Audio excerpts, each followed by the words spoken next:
ಹೋಬಳಿ ವ್ಯಾಪ್ತಿಯ ಅಣ್ಣಹಳ್ಳಿ ಗ್ರಾಮ ಪಂಚಾಯಿತಿ ಎಲ್ಲ ಗ್ರಾಮಗಳು ಹಾಗೂ ವಿವಿಧ ಗ್ರಾಮಗಳಲ್ಲಿ ಕಾಂಗ್ರೆಸ್ ಪಕ್ಷಕ್ಕೆ ಸೇರ್ಪಡೆ ಮತ್ತು ಕೊನೆಟ ತಿಮ್ಮನಹಳ್ಳಿ ಗ್ರಾಮದಲ್ಲಿ ಮತಯಾಚನೆ ಅರಿವು ಕಾಂಗ್ರೆಸ್ ಪಕ್ಷದ ಅಭ್ಯರ್ಥಿ ಕೆ ರಮೇಶ್ ಕುಮಾರ್ ಅವರು ಹಮ್ಮಿಕೊಂಡಿದ್ದರು.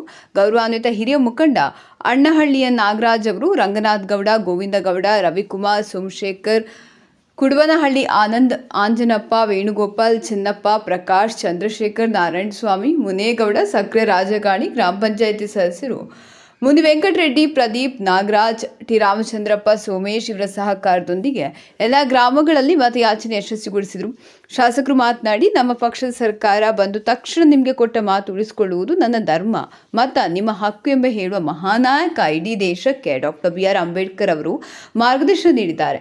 ಹಿರಿಯ ಮುಖಂಡ ಕೋನೇಟ್ ತಿಮ್ಮನಹಳ್ಳಿ ಗ್ರಾಮದಲ್ಲಿ ಮತಯಾಚನೆ ಬಗ್ಗೆ ಅರಿವು ಮೂಡಿಸಿದರು. ಬೇರೆ ಸರ್ಕಾರಗಳ ಅಭಿವೃದ್ಧಿಗಿಂತ ಕಾಂಗ್ರೆಸ್ ಸರ್ಕಾರ ಬಂದ ತಕ್ಷಣ ಜನರ ಅಭಿವೃದ್ಧಿ ಬಗ್ಗೆ ಚಿಂತನೆ ಮಾಡಿದ್ದಾರೆ. ಶಾಗಬೋಗನಹಳ್ಳಿ ಗ್ರಾಮದ ಮುಖಂಡ ಮುನಿಯಂತಪ್ಪ ಅವರು ಮಾತನಾಡಿ, ಅಭಿವೃದ್ಧಿಯ ನಾಯಕರು ನಮಗೆ ಬೇಕು, ಪಕ್ಷಭೇದ ಮರೆತು ಎಲ್ಲಾ ಗ್ರಾಮಗಳಲ್ಲಿ ಮೂಲಭೂತ ಸೌಕರ್ಯಗಳ ಬಗ್ಗೆ ಹೆಚ್ಚಿನ ಆಶ್ವಾಸನೆ ನೀಡಿದ ಅಭಿವೃದ್ಧಿ ನಾಯಕ ಎಂಬುದಾಗಿ ಈ ಸಂದರ್ಭದಲ್ಲಿ ವ್ಯಕ್ತಪಡಿಸಿದರು.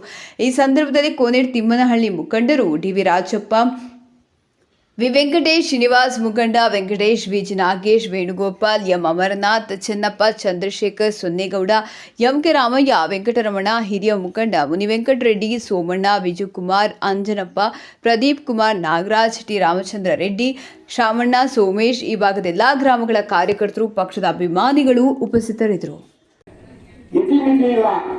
ನಮ್ಮ ಜೀವನ ಪರ್ಯಂತ ಅಲ್ಲ, ನಮ್ಮ ಮಕ್ಕಳ ಜೀವನ ಪರ್ಯಂತ ಕೂಡ ಅದು ಅನುಕೂಲ ಆಗುತ್ತೆ. ಅವತ್ತು ನಾವು ನೆಮ್ಮದಿಯಿಂದ ಜೀವನ ಮಾಡಬಹುದು. ಆ ರೀತಿ ಯೋಜನೆಗಳನ್ನ ಹೇಳಿದ್ದಾರೆ. ಪ್ರತಿ ಇಲಾಖೆಯವರಾಗಿರ್ಬೋದು, ರೈತರನ್ನ, ಇಲಾಖೆಯವ್ರನ್ನ, ಮತ್ತೆ ನಮಗೆ ಏನು ಗೊಬ್ಬರ ತಯಾರು ಮಾಡ್ತಾರಲ್ಲ ಆ ಕಂಪನಿಗಳವರು, ಆಮೇಲೆ ಔಷಧಿಗೆ ತಯಾರು ಮಾಡ್ತಕ್ಕಂಥ ಕಂಪನಿಗಳವನ್ನೆಲ್ಲ ಸದಸ್ಯರು ಮಾಡಿಕೊಂಡು ಅವರಿಗೆ ಏನು ಖರ್ಚು ಬರುತ್ತೆ ಅವೆಲ್ಲ ನಾವು ಉಳಿಸ್ಕೊಳ್ಳಿ. ಅವರು ಹೇಳಿದ ರೇಟಿಗೆ ಈಗ ಏನ್ ಮಾಡ್ತಾ ಇದ್ದಾರೆ, ಒಂದು ಗೊಬ್ಬರದ ಮೇಲೆ 100 ರೂಪಾಯಿ ಇದ್ರೆ ಅವ್ರು 400-250 ರೂಪಾಯಿ ఏం సిక్తా ఉన్నాయి. మేము వచ్చిన తక్షణ అబ్జర్వ్ చేస్తూ ఊళ్ళ తాగేకి నీళ్ళు లేకుండా ఉండే స్వామి వచ్చిన ఒకే ఒక మాట చెప్పింది, అంత ఇమీడియట్ గా వచ్చి ఫిల్టర్ వచ్చింది, మాకంత అనుకూలమైంది. మీ ఊళ్ళో మేము రోడ్లంతా బాగా చూసుకుని అంత కంప్లీట్ గా అయిపోతూ కాంక్రీట్ రోడ్లు అయ్యాయి. మరి ఈ నీళ్ళంతా వచ్చిన తర్వాత వ్యవసాయం చేసేవాళ్ళకి ఎంత అనుకూలమైంది. ఇప్పుడు ఈ కాలం వస్తే ప్రతి ఊర్లో కూడాను 3-4 బోర్లు వేసేటా ఉన్నాయి. 3-4 బోర్డులకి రైతులకి లక్షాంతర రూపాయలు ఖర్చు అవుతా ఉన్నాయి. ఇప్పుడు ఆ లక్షాంతర రూపాయలు రైతు జోబులో ఉడిసింది అని తెలుసుకోవాలి. ఇప్పుడు లేదంటే ఆడవాళ్ళ దగ్గర 100 మంది ఉంటే ఒక సొమ్ము కూడా ఉంటాం లేదు. అంతా ఎక్కువ ఆవులు పెట్టి ఆవుల ఒట్లు కట్టుకొని బోర్ వెళ్ళేసి పంచుతా ఉంటే పట్టినకి వెలసిస్తా ఉండేది.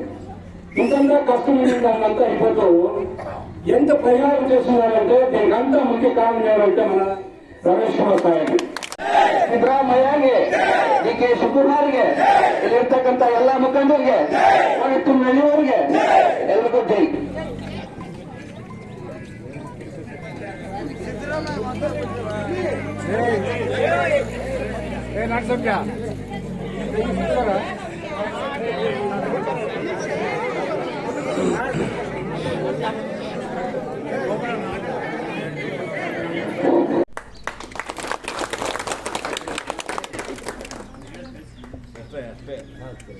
ಎರಡನೇದು, ಎಲ್ಲರ ಮನೆಗಳಲ್ಲಿ ಕರೆಂಟ್ ಇದೆ, ಕರೆಂಟ್ಗೂ ಜಾಸ್ತಿ ಮಾಡ್ಬಿಟ್ಟಿದ್ದಾರೆ ಬೆಲೆ. ಕೆಲವರು ಕಟ್ಟಕ್ಕಾಗಲ್ಲ, ಈ ಬೆಲೆ ಜಾಸ್ತಿ ಆಗಿದೆ, ಎಲ್ಲ ತೊಂದರೆ ಇದೆಲ್ಲ. ಅದಕ್ಕೆ ನಾವೇನು ಯೋಚನೆ ಮಾಡ್ತೀವಿ ಅಂದ್ರೆ, ಕಾಂಗ್ರೆಸ್ ಸರ್ಕಾರ ಅವಕಾಶ ಸಿಕ್ಕ ಅಧಿಕಾರಕ್ಕೆ ಬಂದ್ರೆ ಬಂದೇ ಬರುತ್ತೆ, ನೀವು ತರ್ತೀರಿ. 200 ಯೂನಿಟ್ ಅನ್ನು ನಿಮ್ ಯಾರ ಮನೆಗಳಲ್ಲೂ 200 ಯೂನಿಟ್ಗಿಂತ ಜಾಸ್ತಿ ಖರ್ಚು ಆಗುತ್ತೆ. ನೀವು 1 ನಯಾ ಪೈಸಾ ಕಟ್ಟಬೇಕಾಗಿಲ್ಲ, ಫ್ರೀ ಮಾಡ್ತಾ ಇದ್ದೇವೆ. ಮೂರನೇದು, ಬಹಳ ಕಷ್ಟ ಅನುಭವಿಸ್ತಾ ಇದ್ದೀವಲ್ಲ, ಗಂಡ ಕೂಲಿಗೆ ಹೋಗಿ ಸಂಪಾದನೆ ಮಾಡ್ಕೊಂಡು ಬಂದಿದ್ದೆ ದುಡ್ಡು, ಇಬ್ರು ಹೋಗ್ಬಿಟ್ರೆ ಮನೆ ನೋಡ್ಕೊಳ್ಳೋದಿಲ್ಲ, ಒಬ್ಬರು ಸಂಪಾದನೆ ಮನೆ ನಡೆಯೋದಿಲ್ಲ.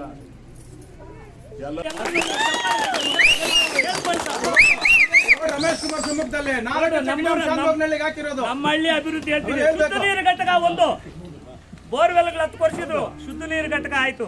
ಐಮಾಸ್ ದೀಪ ಹಾಕಿದ್ರು ನಮ್ಮೂರಿಗೆ. ಒಳ್ಳೆ ಟೌನ್ ಅಲ್ಲಿ ಹಾಕಲ್ಲ, ನಮ್ಮಲ್ಲಿ ಐಮಾಸ್ ದೀಪ. ನಮ್ಮಲ್ಲಿ ಸಿಸಿ ರಸ್ತೆಗಳು, ನಮ್ಮಲ್ಲಿ ಸಿಸಿ ರಸ್ತೆಗಳು, ಚರಂಡಿಗಳು, ರಸ್ತೆಗಳು ನೆನ್ನೆ ಮಾಡಿದಾರೆ ಎಲ್ಲ. 2 ತಿಂಗಳು 3 ತಿಂಗಳಲ್ಲಿ ಇಟಪ್ನಳ್ಳಿಗೊಂದು, ಕಾರಳ್ಳಿಗೊಂದು ಟಾರ್ ರಸ್ತೆಗಳು. ಎಷ್ಟು ಬೇಕೋ ಅಷ್ಟು ನಮ್ಮ ಅಭಿವೃದ್ಧಿ ಮಾಡಿದ್ದಾರೆ. ಇಂತಹ ಪುಣ್ಯಾತ್ಮ ನಮ್ಮ ಶಾಸಕರು ಸಿಕ್ಕಲ್ಲ ಅಂತ ಹೇಳಿದೆ. ಎಲ್ಲರ ಮುಂದೆ ಗರ್ವದಲ್ಲಿ ಹೇಳ್ತೀನಿ ನಾನು. ನೀವು ಯಾರಾದ್ರೂ ಬರ್ಬೋದು, ಇನ್ನೊಂದು ಬೇದಾವಿ ಬರ್ಬೋದು, ಆದ್ರೆ ರಮೇಶ್ ಕುಮಾರ್ ಅಂತ ನಾಯಕನು ನಿಮ್ಗೆ ಸಿಕ್ಕಿರೋದು ಅದೃಷ್ಟ. ನೀವು ಓಟ್ ಕೈ ಗುರುತಿಗೆ ಹಾಕ್ಬೇಕಂತ ತಮ್ಮಲ್ಲಿ ಚುನಾವಣೆ ಆದಾಗ 3 ಬೋರ್ವೆಲ್ ನಡೀತಾ ಇತ್ತು ನಮ್ಮೂರಲ್ಲಿ. ಈಗ 100ಕ್ಕೆ 100 ಜನ ರೈತರು 100 ಅಡಿಯಲ್ಲಿ ನೀರು ಎತ್ತಾ ಇದ್ದಾರೆ. ಕೆಸಿದಲ್ಲಿ ನೀರು ಪುಣ್ಯಾತ್ಮ ರಮೇಶ್ ಕುಮಾರ್ ಅವರು ಊಟ ಮಾಡಿದ ಪೈಪ್ ಲೈನ್ ಹಾಕೋವಾಗ ಬೆಂಗಳೂರಲ್ಲಿ ಕಾದುಕೊಂಡಿದ್ದು ನಮಗೆ ರೈತರಿಗೆ ಅನುಕೂಲ ಮಾಡಿಕೊಟ್ಟಂತವ್ರು. ಇಂಥ ನಾಯಕರು ಬೇಕಾ ನಿಮ್ಗೆ? ನಾವು 75ರಿಂದ ನಾನು ಚುನಾವಣೆಯಲ್ಲಿ ವೋಟ್ ಮಾಡ್ತೀನಿ. ನಾನು ಅವತ್ತು ಕಾಂಗ್ರೆಸ್, ಲತೀಫ್ ಸಾಬ್ MLA ಇದ್ದಾಗ ನಾನು ಕಾಂಗ್ರೆಸ್ ವೋಟ್ ಮಾಡಿದ್ದೀನಿ. ಇವತ್ತು ಕಾಂಗ್ರೆಸ್ ವೋಟ್ ಮಾಡ್ತಾ ಇದ್ದೀನಿ. ಇಂಥ MLA ನಮಗೆ 10 ವರ್ಷದಿಂದ ಅಂತ ಸಿಕ್ಕಂತ MLA. ನಾನು ಇವತ್ತಿಗೂ ಅವ್ರ ಮನೆ ಹತ್ರ ಹೋಗಿ ಏನು ಕೇಳಲಿಲ್ಲ, ಮಾತಾಡಿಲ್ಲ. ಅವ್ರ ಮುಖ ಪರಿಚಯನೇ ಇಲ್ಲ ನಮ್ಮ ಮುನಿಲ್ ತಪ್ಪ ಯಾರು ಅಂತ.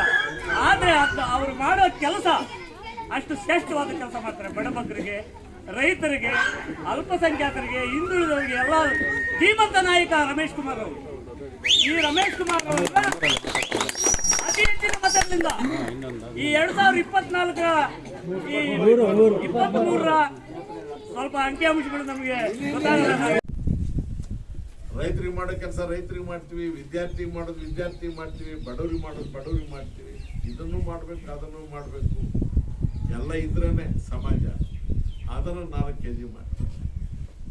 ಯಾರಾದ್ರೂ ಬಡವರು ಹೋಗಿ ಸರ್ಕಾರಕ್ಕೆ ಅರ್ಜಿ ಕೊಟ್ಟು ನಮ್ಗೆ ಬೇಡಪ್ಪ ಅಕ್ಕಿ ಜಾಸ್ತಿ ಆಗೋಗಿದೆ ಕಡಿಮೆ ಮಾಡೋದು ಹೇಳಿದ್ರ? ಇವ್ರಿಗೆ ಯಾರಾದ್ರೂ ಹಾಲು ಉತ್ಪಾದನೆ ಮಾಡೋ ರೈತರು ಯಾರಾದ್ರೂ ಹೋಗಿ ಕೋಲಾರ ಜಿಲ್ಲೆಯಿಂದ ನಮ್ಮ ಕೈಲಿ ನಡ್ಸಕ್ ಆಗ್ತಾ ಇಲ್ಲ, ಖಾಸಗಿಯವ್ರಿಗೆ ಕೊಡಿ ಅಂತ ಹೇಳಿದ್ರ? ಇವನ್ನೇ ಕೊಡಬೇಕು ಅಂತವ್ರ ಕೈ ಕೊಡಬಾರ್ದು. ದೇವಸ್ಥಾನಗಳು, ಸ್ಕೂಲುಗಳು, ಆಸ್ಪತ್ರೆಗಳು ಇವೆಲ್ಲ ಒಂದೇ. ಓಟು ನಿಮ್ಮ ಹಕ್ಕು. ನಾನು ಎಷ್ಟೇ ಕೆಲಸ ಮಾಡಿದ್ರು 2 ಕೈ ಹಿಂಗೆ ಜೋಡಿಸಿ ಓಟ್ ಕೇಳಬೇಕು ಹೊರತು ಕಿತ್ಕೊಳ್ಳೋಕ್ಕಾಗಲ್ಲ, ದೌರ್ಜನ್ಯ ಮಾಡಿ ಹಂಚ್ಕೊಳ್ಳೋಕ್ಕಾಗಲ್ಲ. ಇದನ್ನು ಯಾರು ಹೇಳ್ಕೊಟ್ಟಿದ್ದಾರೆ ಈ ದೇಶಕ್ಕೆ ಅಂದರೆ ಅಂಬೇಡ್ಕರ್ ಅವರು ಹೇಳ್ಕೊಟ್ಟಿದ್ದಾರೆ. ಅವ್ರು ಏನು ಹೇಳಿದ್ರು? ಯಾರು ದೊಡ್ಡವರು ಅಲ್ಲ, ಯಾರು ಸಣ್ಣವರು ಅಲ್ಲ, ಯಾರು ಕೀಳು ಅಲ್ಲ, ಯಾರು ಮೇಲೂ ಅಲ್ಲ, ಈ ದೇಶದ ಎಲ್ಲ ಜನ ಒಂದೇ. ಅದಕ್ಕೇನಪ್ಪ, ರಾಷ್ಟ್ರಪತಿಯಿಂದ ಹಿಡಿದು ಗರುಡ್ಪಾಡದಲ್ಲಿ ಕೂಲಿ ಮಾಡೋವರವರೆಗೆ ಒಂದೊಂದೇ ಓಟು. ಮೋದಿಗೂ ಒಂದೇ ಓಟು, ಗರುಡ್ಪಾಡದಲ್ಲಿರೋರು 2 ಓಟ್ ಇರೋರು ಯಾರು ಈ ಮೂಲಕ ಇದನ್ನು ಮಾಡಿ ಸಮಾನತೆ ತಂದಿದ್ದಾರೆ. ಆ ಓಟಿನ ಮುಖ್ಯವಾಗಿ ರೈತರಿಗೆ ಬೆಲೆ ಗ್ಯಾರಂಟಿ ಕೊಡ್ತಾರೆ. ಸರ್ಕಾರ ಅನೌನ್ಸ್ ಮಾಡಿಬಿಡ್ತು. ಸರ್ಕಾರ ಅನೌನ್ಸ್ ಮಾಡುತ್ತೆ ಮೊದಲಾಗೆ 6 ತಿಂಗಳು ಅಡ್ವಾನ್ಸಾಗಿ. ಟೊಮೆಟೊಗಾದರೆ ಸರ್ಕಾರದ ರೇಟ್ ಇದು, ಕ್ಯಾಪ್ಸಿಕಮ್ಗಾದರೆ ಈ ರೇಟು, ಕ್ಯಾರೆಟ್ಗಾದರೆ ಈ ರೇಟು, ಟೊಮೆಟೊಗಾದರೆ ಈ ರೇಟು. ಅದನ್ನು ಮಾಡುವಾಗ ರೈತರನ್ನು ಸೇರಿಸ್ಕೊಂಡು, ಕೂಲಿಗೆ ಬರ್ತಕ್ಕಂಥವರನ್ನು ಸೇರಿಸ್ಕೊಂಡು DC ಅಧ್ಯಕ್ಷರಲ್ಲಿ ಒಂದು ಕಮಿಟಿ ಮಾಡಿ 1 ಎಕರೆಯಲ್ಲಿ ಒಂದು ಬೆಳೆ ತೆಗೆಯೋದಕ್ಕೆ ರೈತರಿಗೆ ಎಷ್ಟು ಖರ್ಚು ಬರುತ್ತೆ, ಯಾವ ರೇಟಿಗೆ ಮಾತ್ರ ಅವನಿಗೆ ಲಾಸೇ ಆಗೋದಿಲ್ಲ, ಆ ರೇಟನ್ನು ಗೌರ್ಮೆಂಟ್ ಡಿಕ್ಲೇರ್ ಮಾಡುತ್ತೆ, ಈ ರೇಟಿಗೆ ಸರ್ಕಾರ ಕೊಳ್ಳುತ್ತೆ ಅಂತ. ಅವಾಗ ಏನಾಗುತ್ತೆ, ನಿಮಗೆ ಲಾಸ್ ಆಗೋ ಪ್ರಶ್ನೆನೇ ಇಲ್ಲ. ಈ ಕಮಿಷನ್ ಏಜೆಂಟ್ಗಳು ಕೋಲಾರದಲ್ಲಿರೋರು ಆ ರೇಟಿಗೆ ತಗೋಬೇಕು, ಇಲ್ಲ ಅದಕ್ಕಿಂತ ಜಾಸ್ತಿ ಕೊಡಬೇಕು. ಅವ್ರು